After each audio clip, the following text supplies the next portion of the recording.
Brian with Steamworker Studios here. Almost every year, Epic Games of Unreal and Fortnite fame will run a week-long game jam called the Epic Megajam. For aspiring game developers, game jams are the best way to level up your skills or to learn something totally new. Game jams are special events where you are challenged to create an entire video game from scratch with a very short deadline. The Megajam runs for 7 days. Often, there are strict rules and special themes that you must incorporate into your game. To celebrate the 10th anniversary of Megajam, a few past favorite themes plus this year's unique theme were provided. And I chose Here We Go Again. Before the theme was even announced, I started getting stuck on this idea to make a Path of Exile, Vampire Survivors type game with that retro 90s 3D graphics aesthetic.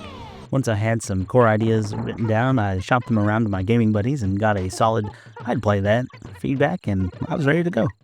Right from the start, I knew I needed to incorporate 3 core stats on the player: strength, dexterity, and intelligence. I also wanted their counterparts: swords, sorcery, and archery.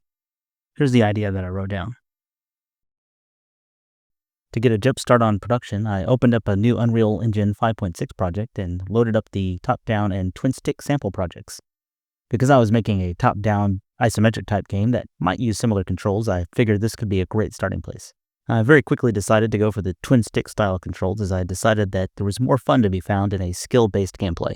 As the highlight of my project, decided before I even started the jam, I wanted to lean all in on that N64 style graphics and presentation. So this was my first focus. I created 3 post-processing effects materials. 1 to drop the resolution way down to make things look pixelated, 1 to add that classic Nintendo 64 blur over everything, and 1 that applies a VHS-like scanline to make everything feel like found footage of a lost classic. And then it was time to focus on the player character. Character modeling is not my strong suit at all. This literally took a full day. But I really think this was worth it and paid off. Made all the difference in the final product. When it came to animating, I needed an idle, a walking, and combat for each of the weapons. You may or may not notice that the bow and arrow and magic casting uses the same animations played at different rates. Hey, when you're doing a game jam and you've only got a limited amount of time, every minute counts. Once I had a basic character in place, it was time to start making the gameplay systems. Matter of fact, this was the year I wanted to learn the Gameplay Ability System, which is a plugin for Unreal Engine, and this was the perfect excuse to learn it. It was also the first time that I used C++ in Unreal. Following the tutorial linked right here, I got to work. By this point, everything was a whole lot of rinse and repeat that I don't necessarily want to bore you with.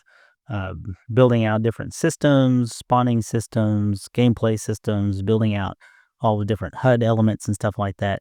And let me tell you, this was the smoothest a game jam has ever gone for me, and it seemed like nothing could go wrong. So the breaking news this morning that many Americans are waking up to: massive internet outage impacting major websites, major apps, gaming platforms, including Amazon, AT&T. Just look at this list: Delta Airlines, Disney+, Facebook, Hulu, Snapchat, United Airlines, Venmo. And in recognition of the global outage, Epic Games gave everybody an extra 24 hours to finish the game jam. Best believe I took full advantage of that extra time.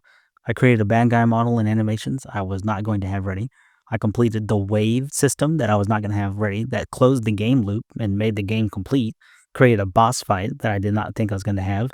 I created music that I did not think I was going to have ready. I created sound effects that I did not think I was going to be able to do or have time for, all in the last 24 hours. And I'm going to let the results speak for themselves. You tell me what you think.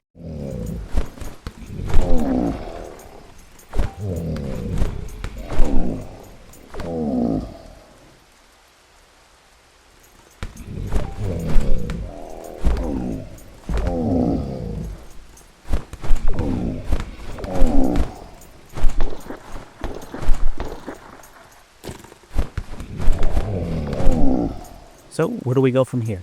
If you like what you see, head over to itch.io, link in the description below, and download a copy of the game and play it yourself. I think you'll have a lot of fun. I had a lot of fun making it. In fact, I had so much fun making it, I'm still making it. I'm going to add a handful more features, get things cleaned up, remove all the bugs, implement a couple features that I had written that I didn't quite get to, and maybe I'll throw it up on Steam or itch.io for a low price toward the holidays. Thanks for tuning in, and hopefully we'll see you next year for Megajam number 11. See you then.